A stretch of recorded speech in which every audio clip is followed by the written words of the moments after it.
नमस्कार, कैसे हैं आप सब। मैं आईना क्लासेस में आपका स्वागत करती हूँ।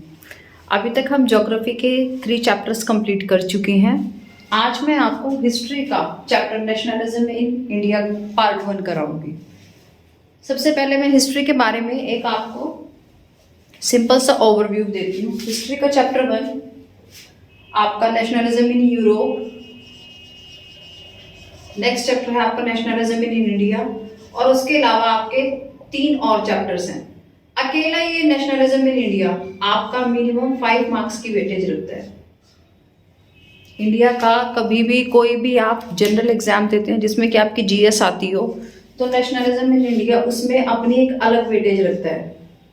इसीलिए मैंने ये चैप्टर उठाया, because this is the revision classes. और आईना क्लासेस पे अभी मैं आपको पूरा सिलेबस की गारंटी नहीं दे रही हूँ कि मैं पूरा सिलेबस कराऊंगी, लेकिन वो टॉपिक जो बहुत इंपॉर्टेंट है, वो चैप्टर्स जो एक अलग वेटेज रखते हैं, जैसे वाटर रिसोर्सेज ज्योग्राफी का वो वीडियो अपलोड हो गई है आज, तो आप उसे देख सकते हैं। तो ये जो चैप्टर हम करेंगे नेशनलिज्म इन इंडिया, बिल्कुल आसान भाषा में पूरा स्टोरीज फॉर्म में पढ़ेंगे, और इसके पीछे के क्या what was the picture behind the story, वो सब चीज़ें मैं आपके साथ आज यहाँ डिस्कस करूंगी। तो चलते हैं नेशनलिज्म इन इंडिया पे। नेशनलिज्म, एक्चुअली नेशनलिज्म होता क्या है? नेशनलिज्म होता क्या है? नेशनलिज्म कोई पिज्जा थोड़ी है कि उठाया और खा लिया। जहां पे आ जाए word ism, that means it is a ideology, एक सोच, एक विचारधारा। आइडियोलॉजी एक तरह की सोच, एक तरह की विचारधारा, जो कि अगर हम नेशनल से रिलेट करें तो बन जाएगा राष्ट्रीय। राष्ट्रीयता की भावना भारत में, राष्ट्रीयता की भावना का विकास भारत में कब कैसे हुआ, उसके बारे में बात करेंगे। चैप्टर स्टार्ट करने से पहले मैं आपको एक छोटी सी कहानी सुनाऊंगी, जो कि इस चैप्टर को आपको एक कहते हैं ना जमीन तैयार करना, वो आपको लगेगा कि हाँ चैप्टर में क्या है कैसे है, वो सब आप धीरे धीरे समझ पाएंगे। एक आपने रानी लक्ष्मीबाई जी का नाम सुना होगा, 1857 रिवोल्ट 1857। अगर हम बात करें उसमें रानी लक्ष्मीबाई जी का नाम आता है, हम सब जानते हैं। मूवी भी आई थी कंगना रनाउत की, मूवी का नाम मुझे याद नहीं आ रहा, लेकिन वो क्वीन ऑफ झांसी ऐसे कुछ नाम था। तो वो 1857 के रिवोल्ट पे थी। और ये फैक्ट है कि कैप्टन ह्यूरोज ने जो उसमें मूवी के लास्ट में लिखा हुआ है दैट कि वो अकेली एक मर्द थी जिसके साथ उन्होंने एक वॉर किया, एंड ये सच है, ये सच है, ये झूठ नहीं है कि पिक्चर में दिया हुआ है इसलिए नहीं, ये सच है। कैप्टन ह्यूरोज की गोली लगने से ही उनकी लक्ष्मीबाई जी की डेथ हुई थी, ये फैक्ट है। अच्छा, जो ये 1857 का रिवोल्ट हुआ ना मेरे प्यारे बच्चों, ये रिवोल्ट एक्चुअली सबने अपने पर्सनल पर्पसेस के लिए किया था। जैसे हम अगर बात करें जनरली, आप अगर पढ़ रहे हैं तो वो अपने पर्सनल पर्पस के लिए पढ़ रहे हैं, ना कि अपने पेरेंट्स के लिए पढ़ रहे हैं। लेकिन मम्मी जो किचन में खाना बनाती है वो पूरी फैमिली के लिए बनाती है। वहां पे परिवारवाद की भावना है उनके मन में, अपने परिवार के लिए प्यार है, अपने परिवार के लिए समर्पण है। लेकिन आप जो अपने एग्जाम की तैयारी करते हो वो आप सेल्फ के लिए करते हो, परिवार बाद में आता है, सेकेंडरी है वहां। एग्जाम्पल मेरे ख्याल में आपको समझ आ रहा होगा थोड़ा थोड़ा। पापा जो पैसे कमा रहे हैं जॉब करके, या मम्मी जो पैसे कमा रही है जॉब करके, वो अपनी पूरी एंटायर फैमिली के लिए कमा रही है। वो परिवार के लिए प्यार है, वो परिवार के लिए उनका समर्पण है। लेकिन आपको जो पढ़ाई करनी है वो आपके सेल्फ के लिए है। वो जो मार्कशीट बन के आएगी वो आपकी अपनी बन के आएगी। ऐसे जो 1857 का रिवोल्ट हुआ, उस रिवोल्ट के दौरान जिसने भी लड़ाई की, सबने अपने पर्सनल पर्सपेक्टिव के लिए की, किसी ने भी पूरे इंडिया के लिए लड़ाई नहीं की। कैसे करेंगे? अगर हम इंडिया की बात करें, मेरी ड्राइंग बहुत अच्छी नहीं है, मैं हमेशा बोलती हूँ इंडिया इज अ काइट। तो अगर मैं देखूं इंडिया ऐसे डिवाइडेड था, सब अलग अलग, सब अलग अलग अलग अलग अलग अलग। जब सबका अपना अपना हो, हम पूरी सोसाइटी के लिए नहीं कमाते ना, हम सिर्फ अपनी फैमिली के लिए कमाते हैं। आपके पेरेंट्स आपके लिए रिलाय करते हैं, वो आपके लिए कर रहे हैं जो कर रहे हैं, पूरी सोसाइटी के लिए नहीं कमा रहे कि कमा के लाते हैं और पूरी घर 10-10 रुपए बांटते हैं ना, वो अपने घर के लिए, अपने लिए। तो ऐसे मान के चलो हमने ये एरिया ले लिया है, इस एरिया का एक राजा है, इस राजा ने वॉर में पार्टिसिपेट किया 1857 में। तो इसने सिर्फ अपने इस हिस्से के लिए पार्टिसिपेट किया, ना कि बाकी हिस्से के लिए। क्यों? क्योंकि उस वक्त लोग सिर्फ अपने बारे में सोच रहे थे। क्वीन ऑफ झांसी ने क्यों किया? अगर मैं बात करूं क्वीन ऑफ झांसी ने क्या किया, उसने ये तो नहीं कहा मेरे देश को छोड़ के चले जाओ। उसने ये कहा क्योंकि लॉर्ड डलहौजी ने एक पॉलिसी चलाई थी, lapse doctrine of lapse policy. उस पॉलिसी की वजह से इनका जो पुत्र था, इनका जो सन था, उसको हटा रहे थे। उसको हटा के किसी और को बिठाना चाह रहे थे, वो अपने अंडर ले रहे थे ब्रिटिशर्स। ब्रिटिशर्स कह रहे थे क्योंकि इसका कोई राजा नहीं रहा उसके पति के मरने के बाद, इसलिए इसके सन को हम बनने नहीं देंगे क्योंकि वो स्टेप सन था, और ये सारा का सारा जो राज्य है वो हमारे अंदर चला जाएगा। क्वीन ऑफ झांसी ने कहा ऐसा तो नहीं होगा। तो झगड़ा किसके लिए था? अपनी झांसी के लिए था, ना कि भारत के लिए था। तो वो वाला जो प्रॉब्लम था कि भारत क्या है, एक्चुअली तब तक भारत भारत था ही नहीं, इंडिया इंडिया था ही नहीं। सब अपने अपने लिए लड़ रहे थे, सब अपने हिस्से के लिए लड़ रहे थे, कोई भी देश के लिए नहीं लड़ रहा था। इसका मतलब तब तक नेशनलिज्म की भावना थी ही नहीं लोगों में। मैं आपको पिक्चर बिहाइंड द स्टोरी बता रही हूं, नेशनलिज्म की भावना नहीं थी। अब ये नेशनलिज्म की भावना कैसे आएगी लोगों में? अब लोग कैसे समझेंगे कि हमें एकजुट होके इकट्ठे होके लड़ना है ब्रिटिशर्स के अगेंस्ट? ये लोग कैसे समझेंगे, कैसे क्या क्या होता जाएगा, वो सब चीजें हम इस चैप्टर में पढ़ेंगे। मैं आपको 1857 का रिवॉल्ट नहीं पढ़ाऊंगी, आपकी बुक में नहीं है, लेकिन मैं आपको गांधी जी के आने से लेकर और देश के आजाद होने तक का रास्ता दिखाऊंगी। यानी कि गांधी जी आए थे 1915 में, 1915 से लेकर 1947 तक जो भी आपकी बुक में दिया हुआ है वो सारे फैक्ट बताऊंगी। एक एक्स्ट्रा फैक्ट और भी बताऊंगी, कुछ बीच बीच में छोटे छोटे फैक्ट्स आते जाएंगे, वो आप ध्यान से सुन लेंगे तो बात बन जाएगी। अब मैं एनसीईआरटी स्टार्ट करूंगी कि नेशनलिज्म कैसे, कब, क्या हुआ, क्या कहानी बनी, क्योंकि डायरेक्ट क्वेश्चन आते हैं भाई इस चैप्टर से। और हाँ, मैप भी आते हैं इस चैप्टर के, मैप जरूर आएंगे, 100% आएगा मैप। मैप जरूर याद कर लेना इस चैप्टर का।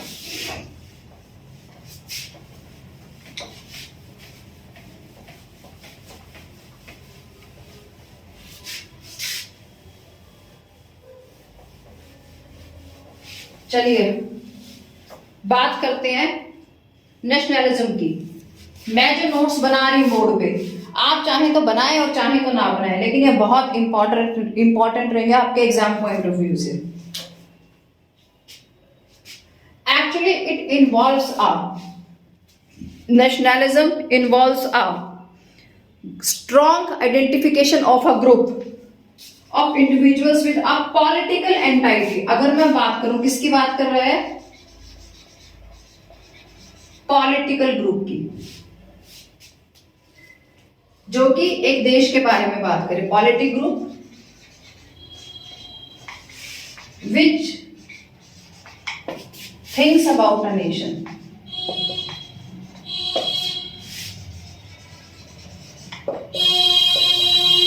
That is known as nationalism। ठीक है। सेकेंडली अगर हम बात करें, अगर हम बात करते हैं modern nationalism,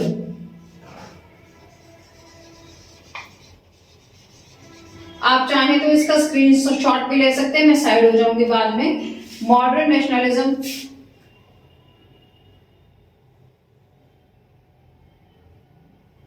was associated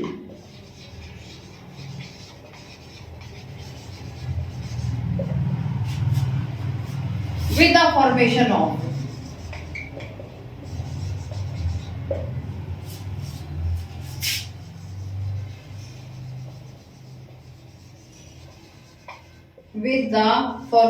of nation states।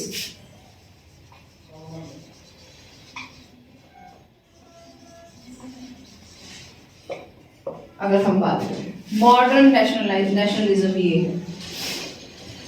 अगर हम इंडिया के बारे में बात करें, इन इंडिया, इंडिया के पर्सपेक्टिव में बात करें,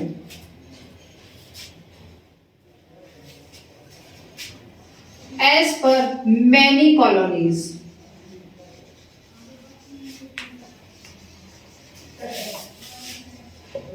in all over the world, in all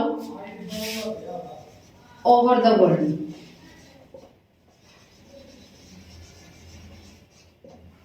As per many colonies in all over the world, India also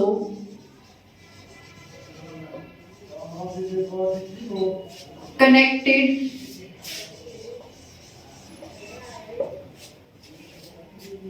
with the movements, with the movements. अच्छा, एक एग्जाम्पल सुनो, देखो, एक बात सोचो, आपके घर में फ्रिज नहीं है, ठीक है, आपके अड़ोसी पड़ोसी फ्रिज ला रहे हैं, तो धीरे धीरे आप भी अपने घर में रेफ्रिजरेटर ले आएंगे उनको देख के, ठीक है। अच्छा, ऐसे क्या हुआ, देखो, आपका एक चैप्टर है प्रिंट कल्चर, ठीक है, जब आप वो ऑलरेडी पढ़ चुके हो, मुझे पता है सब स्कूलों में सिलेबस पूरा हो चुका है, सब स्कूल्स में, तो जो प्रिंट कल्चर का चैप्टर है वो, अच्छा, उससे पहले का है आपका थोड़ा सा फॉरेस्ट्री से रिलेटेड, 9th क्लास में भी है वो चैप्टर, फॉरेस्ट से रिलेटेड, ट्राइबल से रिलेटेड, आप 8th 9th में भी सेम कुछ चीजें पढ़ चुके हो। तो आप देखो, आपका प्रिंटिंग मशीन्स आ चुकी हैं, ठीक है। अच्छा, यूरोप में अगर मैं बात करूं तो यूरोप में तो इंडस्ट्रियलाइजेशन हो चुका है, इंडिया तभी तो कॉलोनी बना था, और क्यों बना था, कॉलोनी क्यों बना था इंडिया, इंडस्ट्रियलाइजेशन, ठीक है, हो चुका है। जब ये सब कुछ चीजें हो रही हैं तो हमारे यहाँ पे एजुकेशन भी तो चल रही है,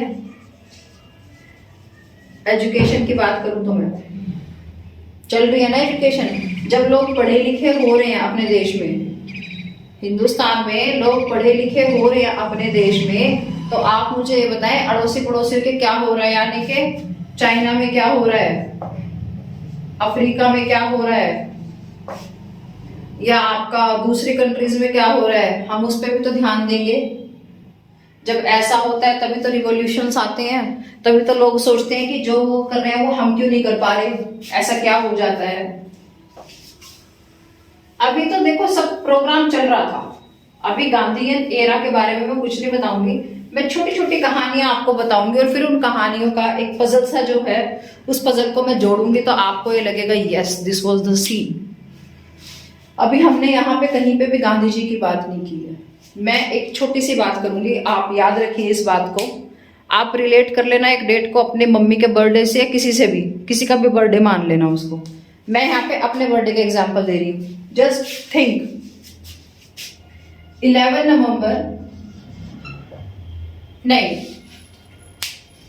11 नवंबर 1914 1914, 28 जुलाई 1918, इस टाइम पीरियड के दौरान, हालांकि ये बहुत फैक्चुअल क्वेश्चन है, आप लोगों को करना है तो कर लीजिए, 11 नवंबर को वर्ल्ड वॉर शुरू हुआ, और 11 November 1914 to 28 July 1918 first world war time period.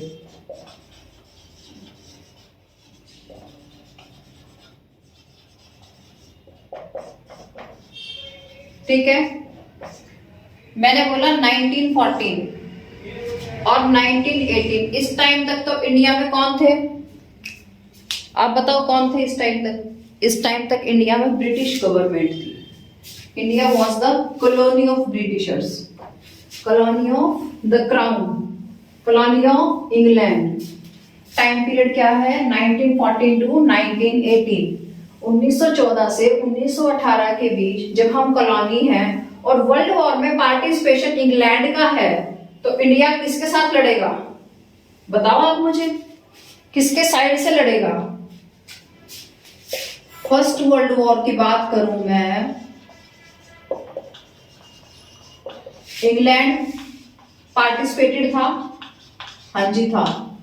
England की जितनी भी कॉलोनीज थी एशिया में, वो सारे इंग्लैंड के साथ ही तो होंगी ना बेटा, आप बताओ सारी किसके साथ होंगी? सारी की सारी किसके साथ होंगी? इंग्लैंड के साथ हुई। तो अगर कोई पूछे आपसे क्या फर्स्ट वर्ल्ड में इंडिया का पार्टिसिपेशन था, हाँ था, because that time we were under Britishers. ठीक है, तो अब ब्रिटिशर्स ने क्या कहा, जो यहाँ से इन्होंने फौज बनाई थी या आर्मी बनाई थी, उनको वहां भेजने लगे। कहाँ? लड़ने के लिए। और पहले हवाई जहाज नहीं चलते थे आपके, पहले ये टाइटैनिक टाइप शिप चलते थे, पहले ये टाइटैनिक टाइप शिप चलते थे।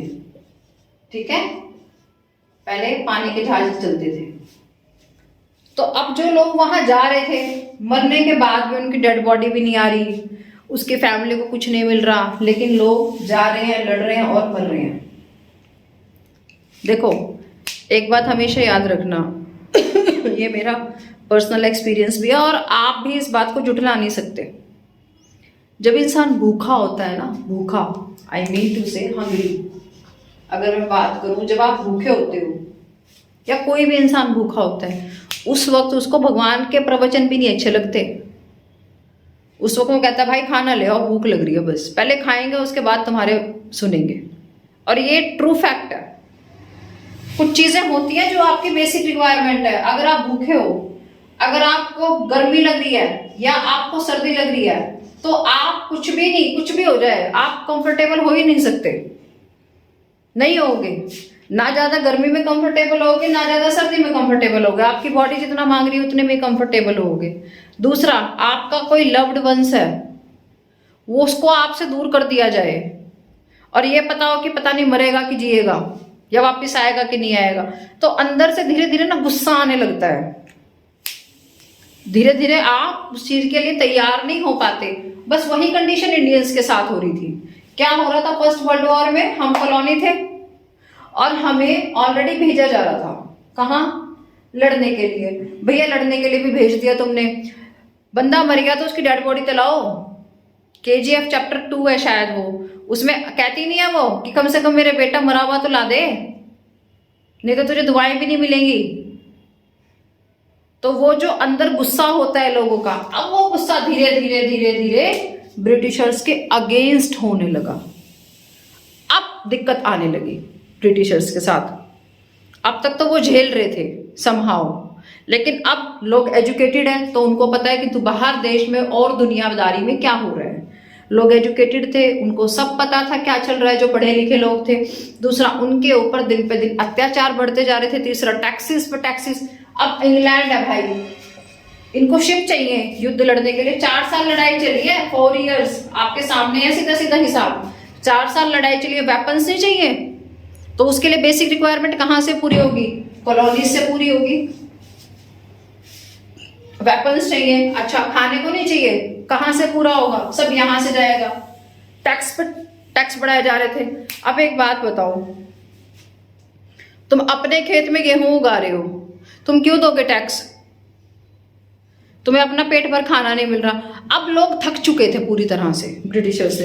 अब वो चाहते थे कि भैया बस अति हो गई है।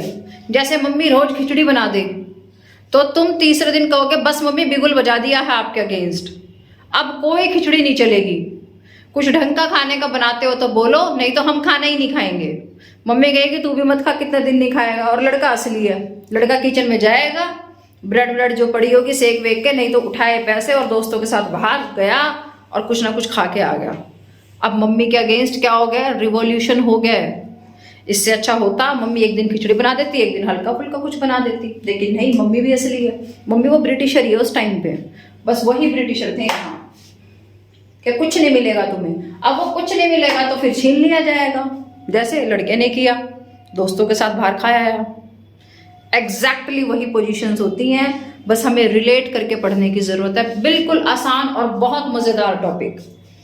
फर्स्ट वर्ल्ड वॉर मैंने आपको बता दिया। एक वर्ड आएगा आपका खिलाफत,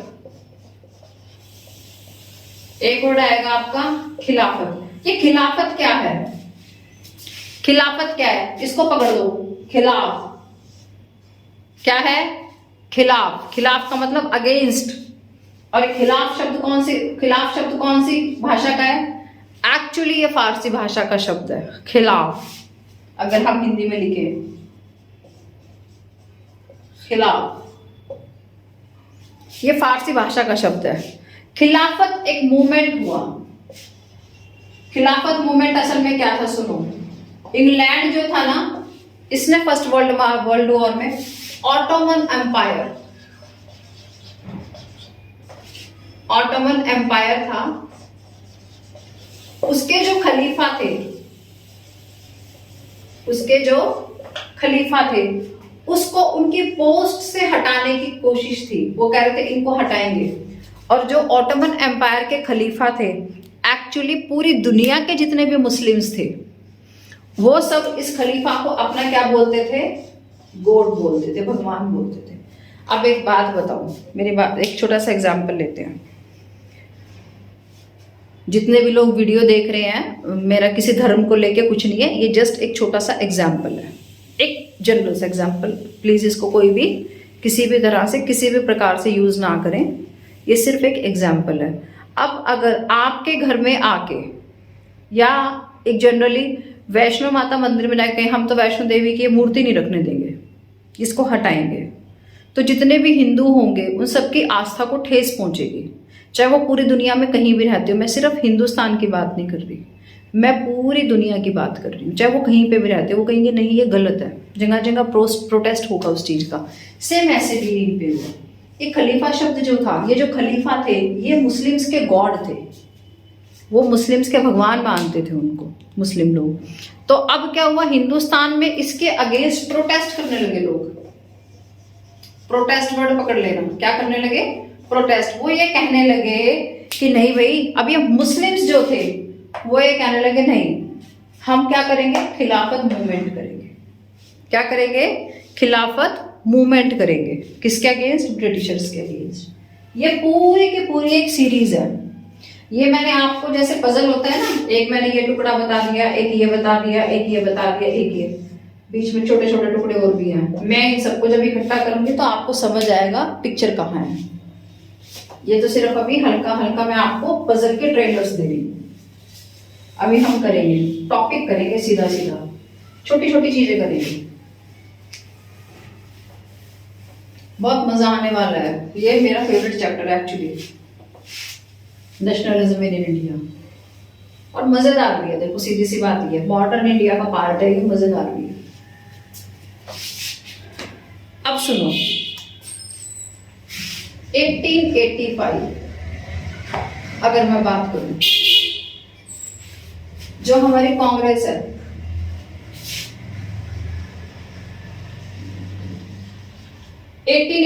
में आप चाहो तो साथ साथ लिख सकते हो, मुझे कोई प्रॉब्लम नहीं है, और नहीं भी लिखोगे तो भी याद हो जाएगा। 1885 में कांग्रेस बनी। कौन बनी, कांग्रेस बनी। और किसके अंडर में बनी, A.O. ह्यूम।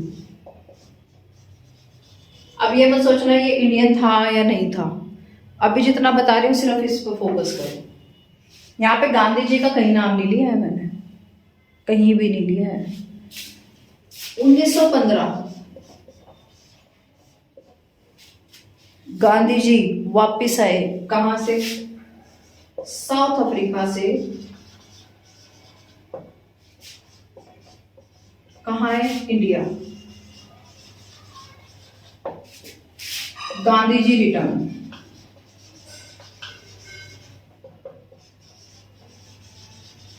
ठीक है, साउथ अफ्रीका से।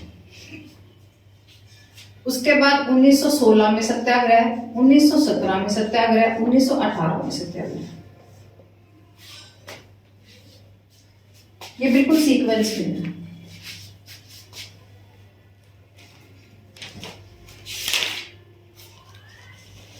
उन्नीस 1916 में हुआ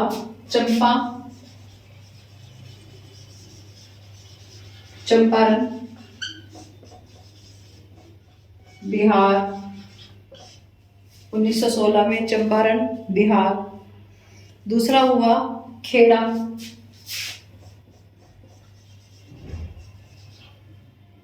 गुजरात।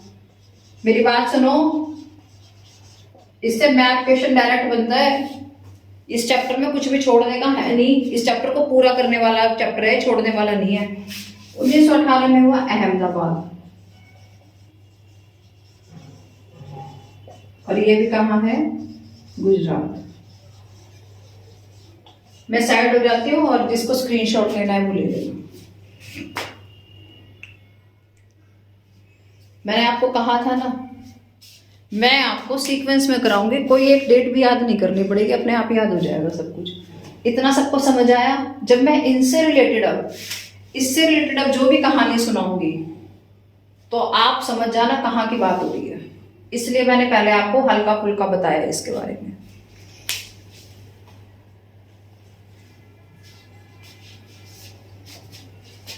चलो जी,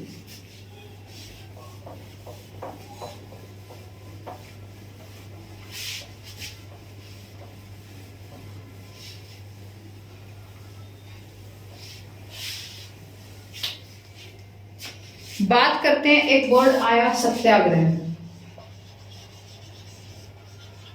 सत्याग्रह क्या वर्ड है? सत्याग्रह। अगर सत्याग्रह को मैं समास, जो हिंदी का आपका एक चैप्टर है समास, उसके अनुसार विग्रह करती हूं तो इसको बोलते हैं सत्य के लिए आग्रह। सत्य के लिए आग्रह अगर समास करें तो। और आपके बुक में जो दिया गया है वो दिया हुआ है satyagraha means appeal for truth. Appeal for truth, that is known as satyagraha. Appeal for truth. Mahatma Gandhi, Mahatma Gandhi introduced this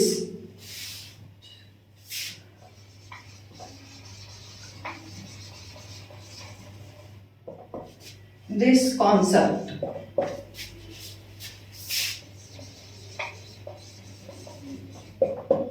ठीक है?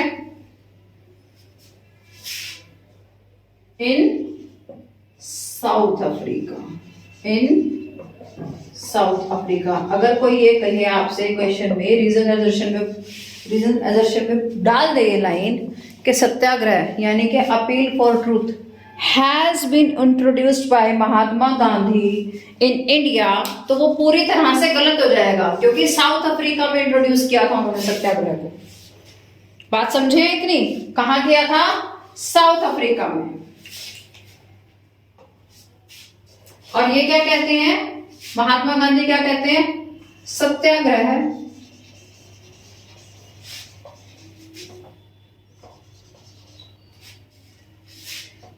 is based on, Satyagraha is based on the ideals of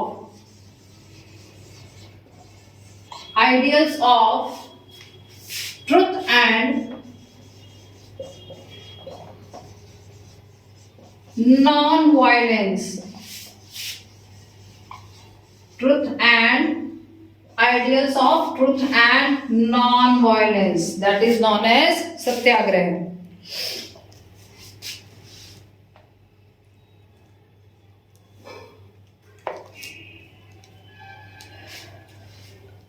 ठीक है? सत्याग्रह का मीनिंग समझ आया? लास्ट मैंने एक सैम्पल पेपर में क्वेश्चन देखा था, एक्सप्लेन सत्याग्रह, और 5 नंबर में था ये क्वेश्चन। जब सिर्फ ये 2 वर्ड आ जाए, एक्सप्लेन सत्याग्रह, और 5 नंबर में हो, तो उठाकर सत्याग्रह की डेफिनेशन डालो और वो तीनों सत्याग्रह जो महात्मा गांधी ने इंडिया में किए उन तीनों को डाल दो। और वो कैसे डालने हैं वो मैं अभी बताऊंगी आपको। पूरा चार्ट बना दो, 5 मिनट भी नहीं लगेंगे, और 5 नंबर आपके पक्के, क्योंकि एग्जामिनर आपकी नॉलेज चेक कर रहा है, बस वो ये देख रहा है आपको कितना आता है। आपकी प्रेजेंटेशन डिपेंड करती है, आपको आएगा तो प्रेजेंट भी अच्छे से करोगे। देखो, आपने ऐसे एक चार्ट बना देना है, ठीक है? एक चार्ट बनाना और सीधा डालना, in 1916 Champaran Bihar, this was the satyagraha for oppressive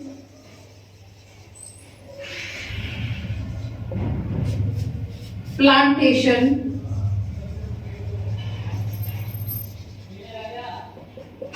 system of indigo in Champaran. अभी इसकी कहानी सुनाऊंगी मैं इंडिगो की, आप भूलोगे नहीं कभी, ऐसे स्टोरी सुनाएंगे अभी आप। ठीक है, एक तो ये हो गया। अच्छा, दूसरा है 1917। अगर मैं इसकी बात करूं तो ये था खेड़ा, खेड़ा इन गुजरात। ठीक है, खेड़ा इन गुजरात। रिलैक्सेशन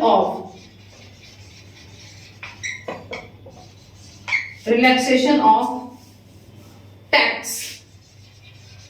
क्या मांग रहे थे ये? टैक्स का रिलैक्सेशन मांग रहे थे, because the outbreak of plague.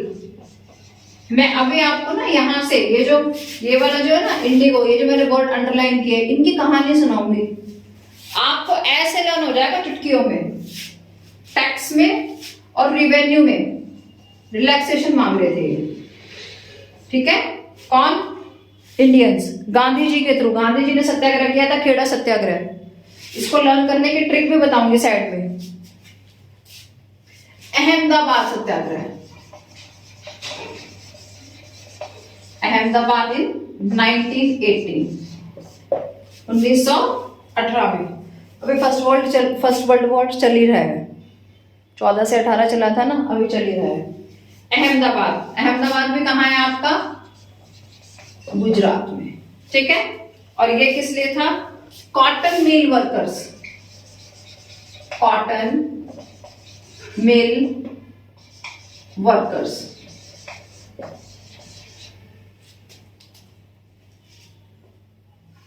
Cotton mill में जो वर्कर्स काम कर रहे थे, they were demanding the increased wages and bonus. अब देखो, अब कहानी क्या है वो सुनो तुम। सबसे पहले महात्मा गांधी 1915 में आए, मैं यहां लिख देती हूँ। गांधी जी रिटर्न।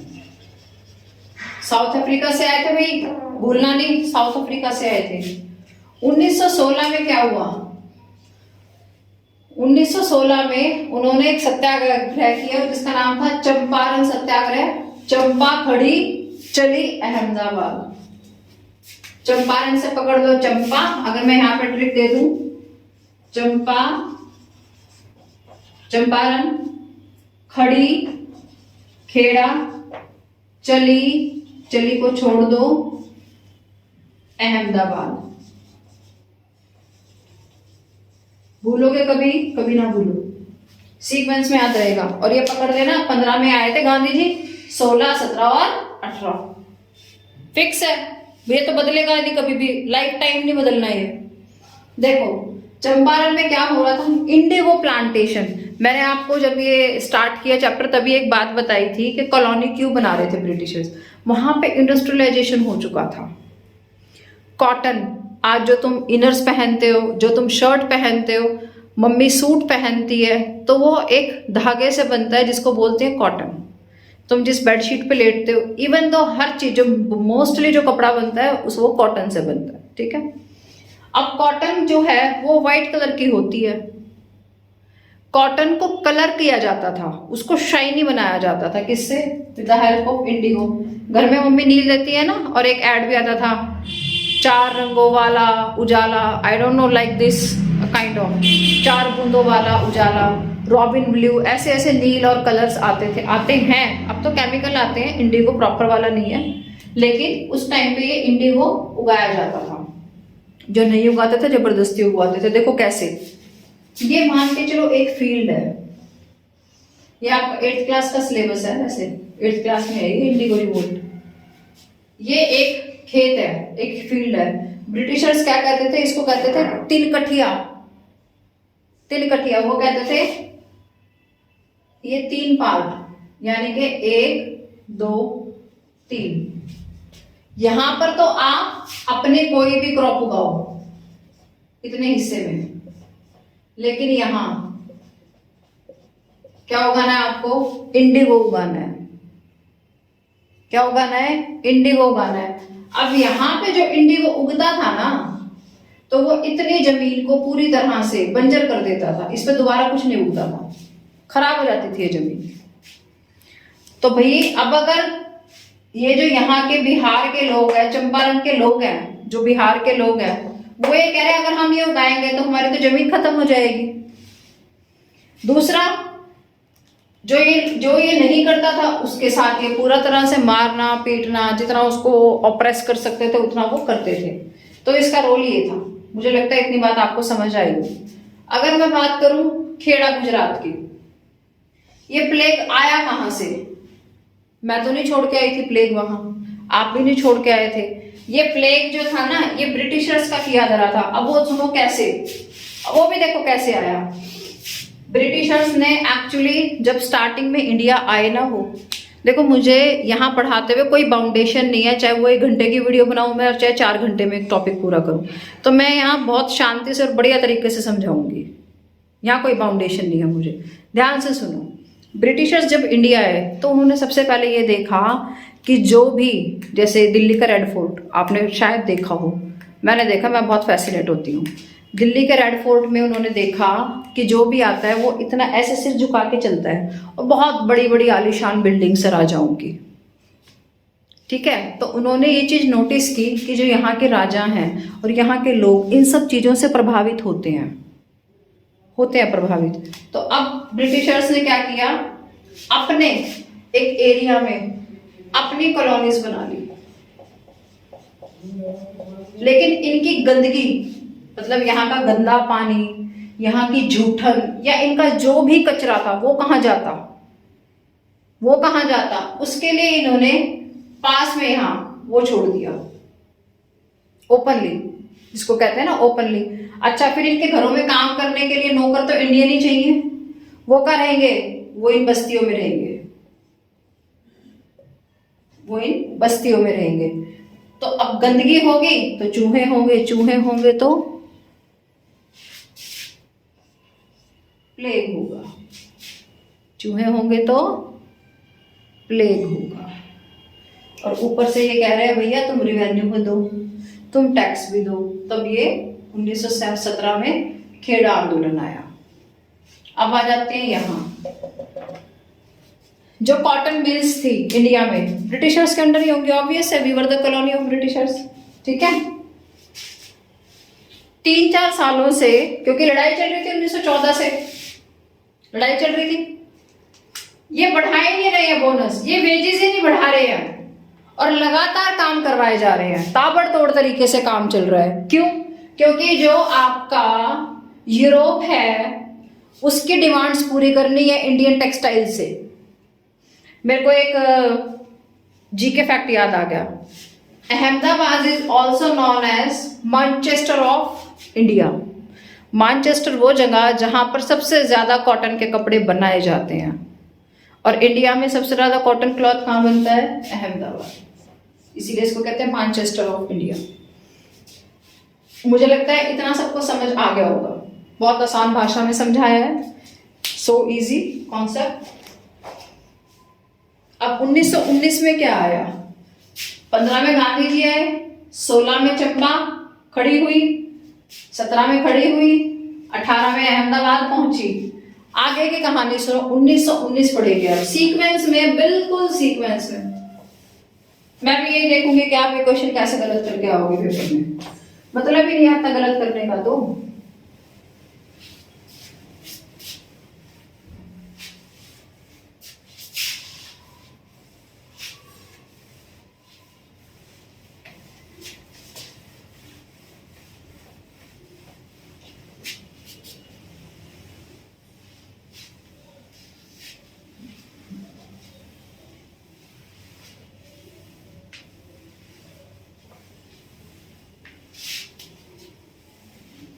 चलिए,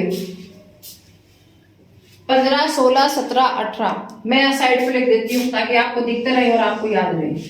15 में गांधी जी रिटर्न, शॉर्ट में लिख रही हूं। 1916 चंपा,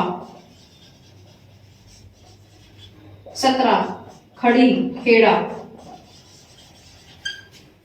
1918 Ahmedabad,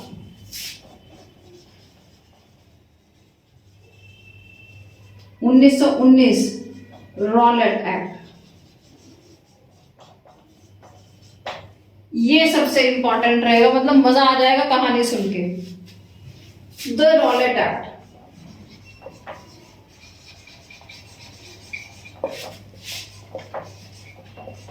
(1919) the Rowlatt act 1919 passed by British government. कहानी क्या थी मेरे दोस्तों, कहानी क्या थी वो पढ़ेंगे। एक्चुअली इस एक्ट ने एनॉर्मस पावर्स दे दी थी। क्या दे दी थी? Enormous powers for repressing political activities and allowed detention of political prisoners for 2 years without any trial for 2 years। ठीक है,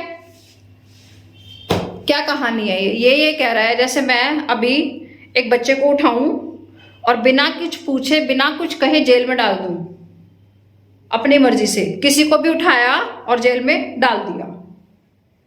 1919 के रॉलेट एक्ट ने ये किया, ब्रिटिशर्स को एनॉर्मस पावर दे दी। अच्छा एक बात मुझे लग रहा है बच्चों को डाउट होगा ये कि ये है क्या मामला असल में। एक्ट भी कह रहे हैं, पावर भी कह रहे हैं दे दी, तो पावर दी किसने, है ना?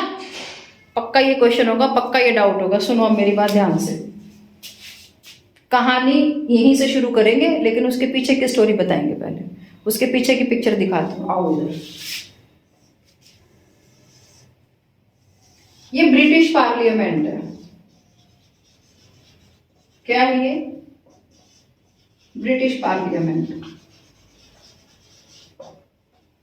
हमारे यहाँ ब्रिटिश गवर्नमेंट जो साइन करके भेजेगी वही तो एक्ट चलेगा, और पार्लियामेंट में इंडियन तो कोई है नहीं, इंडियन तो कोई है नहीं, तो जो वहां पे एक्ट बन गया वो यहां माना जाएगा। तो किसने पास किया? ब्रिटिश पार्लियामेंट ने पास किया ये रूल कि इंडिया में किसी को भी उठाओ और जेल में डाल दो। एक तरह की पावर दे दी उन लोगों को जो इंडिया में ब्रिटिशर्स के अंडर रूल कर रहे थे। एक एग्जांपल ले लो अभी का, ये नहीं समझ में आ रहा होगा ये मामला क्या है। मान के चलो सेंटर में बैठे हैं मोदी जी, वो ब्रिटिश है इस टाइम पे, मान के चलो ऐसा एग्जांपल ले लो, और वो खट्टर को कह दें हरियाणा में किसी भी लड़के को उठा और भाई जेल में डाल दे, बात खत्म। तो वो फालतू की पावर दे दी ना, पॉलिटिकल फालतू की पावर दे दी। और वो दी किस लिए?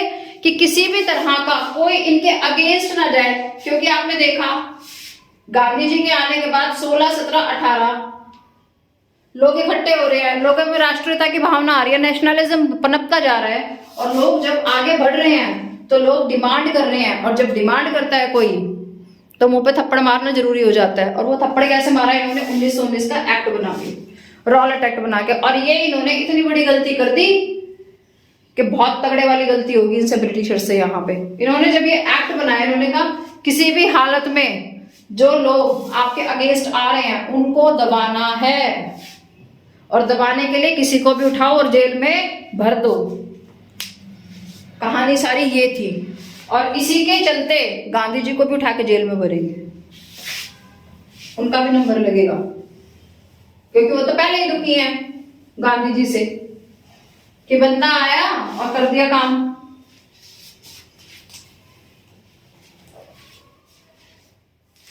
वो ये कहते हैं कि किसी भी टाइम पे मार्शल लॉ लगा देते हैं, किसी को भी उठा के जेल में डाल देते हैं। तो अब क्या हुआ एक्चुअली इन सब के बीच में,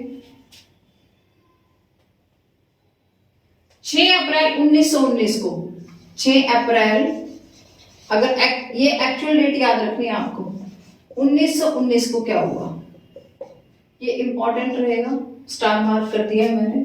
6 अप्रैल 1919 को गांधी जी ने non violent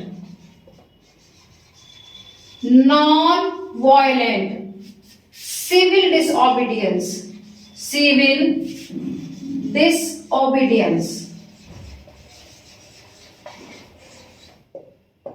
movement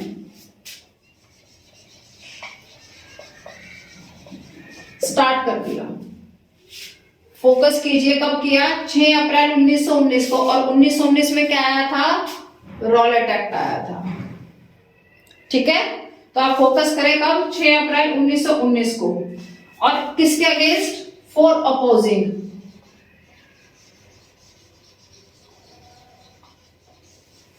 Rowlatt act.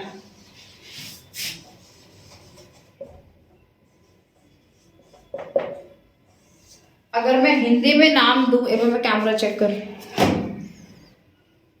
अगर मैं हिंदी में नाम दूं सिविल डिसोबीडियंस का, तो क्या है?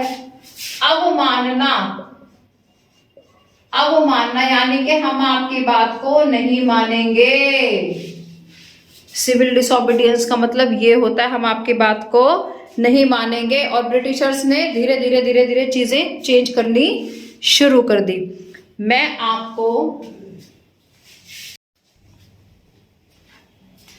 6 अप्रैल 1919, 6 अप्रैल 1919 की अगर हम बात करें तो उस टाइम गांधी जी ने एक non violent civil disobedience movement को, गांधी जी ने सिविल डिसओबीडियंस मूवमेंट स्टार्ट किया। किसके लिए?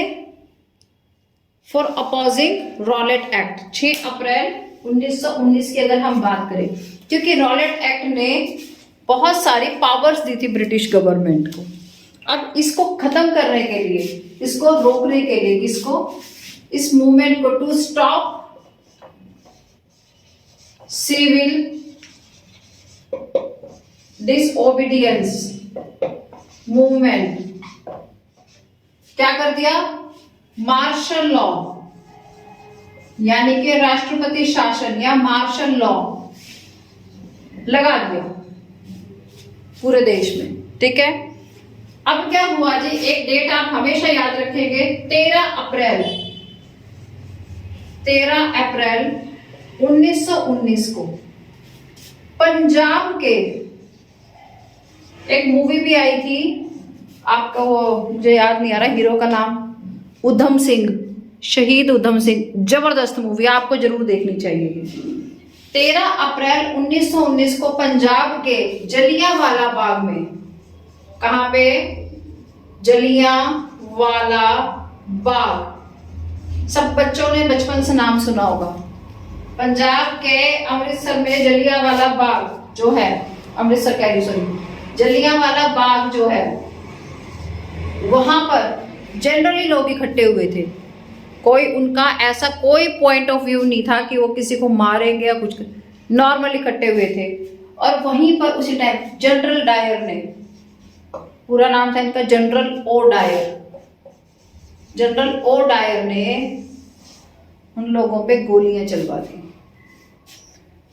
हजारों लोग मर गए, उन लोगों पे गोलियां चलवा दी, हजारों लोग मारे गए।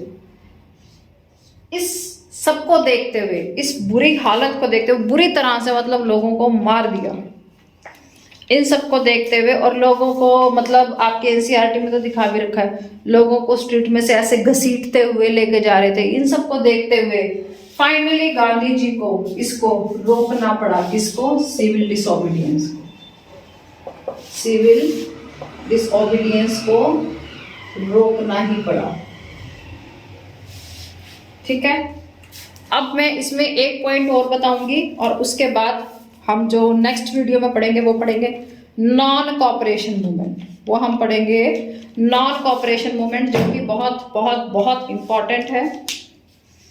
Non cooperation movement.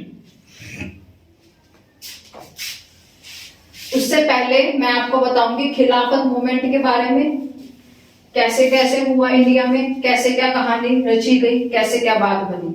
मैंने उसके बारे में आपको पहले बता दिया था थोड़ा सा, लेकिन अब सही मायनों में आप सारे के सारे जो मैंने पजल्स दिए थे आपको, वो आप जोड़ेंगे तो पूरी पिक्चर बनेगी। 13 अप्रैल 1919 जलियांवाला बाग। अब बात करते हैं खिलाफत इशू की। मैंने बताया था Ottoman Empire first world war में हार गया था इंग्लैंड से। अगर मैं बात करूं खिलाफत इशू की, क्या था खिलाफत इशू? ऑटोमन एम्पायर हार गया था,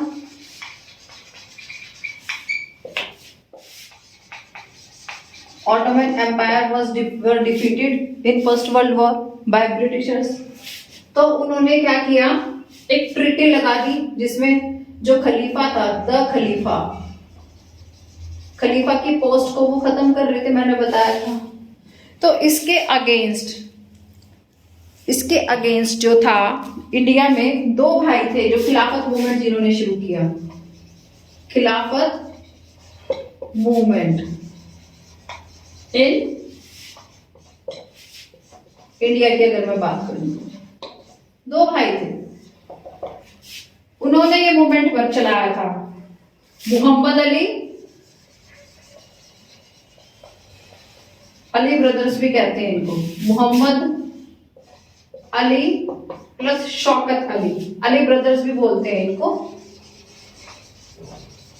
शौकत अली, मोहम्मद अली और शौकत अली, इन्होंने खिलाफत मूवमेंट जो था उसको स्टार्ट किया था। कब? मार्च 1919 में। कब? मार्च 1919 खिलाफत मूवमेंट किसने? अली ब्रदर्स ने। ठीक है।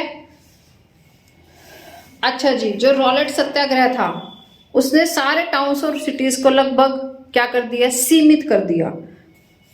अब गांधी जी जो चाह रहे थे, गांधी जी चाह रहे थे भैया अब बस बहुत हो गया, अब हमने बहुत हाथ पैर जोड़ लिए इनके, अब मुझे एक मास बहुत बड़े लेवल का कोई मूवमेंट करना चाहिए। और वो सोचते हुए उन्होंने सोचा कि जो हिंदू मुस्लिम है, अभी मैं आपको कांग्रेस बताऊंगी क्या मामला था यहाँ, हिंदू मुस्लिम है, इनको क्या होना चाहिए? इकट्ठा होना चाहिए ब्रिटिशर्स के अगेंस्ट अगर लड़ना है तो। किसने सोचा ऐसा? गांधी जी ने। और उन्होंने क्या किया, ये बेस्ट टाइम है किसका? खिलाफत मूवमेंट का। अगर कांग्रेस खिलाफत मूवमेंट में मुस्लिम्स का सपोर्ट करती है तो मुस्लिम्स भी किसका सपोर्ट करेंगे? हिंदुओं का सपोर्ट करेंगे। ठीक है। तो कलकत्ता सेशन हुआ था कांग्रेस का, कौन सा? इंपॉर्टेंट है, याद रखेंगे आप लोग। Calcutta session, Calcutta session, Calcutta session हुआ था। कहां हुआ था ये आपका? कलकत्ता में। किसका? कांग्रेस का। 1920 में, 1920 में हुआ था कलकत्ता सेशन। और वहां पे उन्होंने कौन सा शुरू करने की बात कही? Non cooperation movement. किसके साथ में? खिलाफत मूवमेंट के साथ में।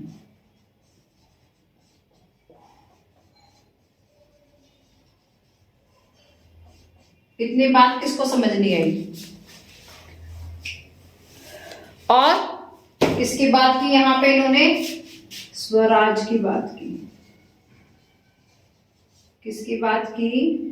स्वराज की बात की। नॉन कॉपरेशन पे मैं अलग वीडियो बनाऊंगी। इस वीडियो में जो आपको समझ नहीं आया हो कमेंट करना। अच्छा एक बात है, वीडियो पे व्यूज तो आते हैं, आप लोग वीडियो भी देखते हैं, लाइक करना भूल जाते हैं क्या? लाइक भी किया करो भाई। कुछ समझ नहीं आता कमेंट किया करो, कोई सजेशन देना है तो कमेंट करो, कहीं पे कोई डाउट आता है तो कमेंट सेक्शन में डाल दो, लेकिन लाइक करना क्यों भूल जाते हो? मैं इतनी मेहनत कर रही हूँ आप लोगों के लिए, आप एक लाइक भी नहीं कर सकते हैं?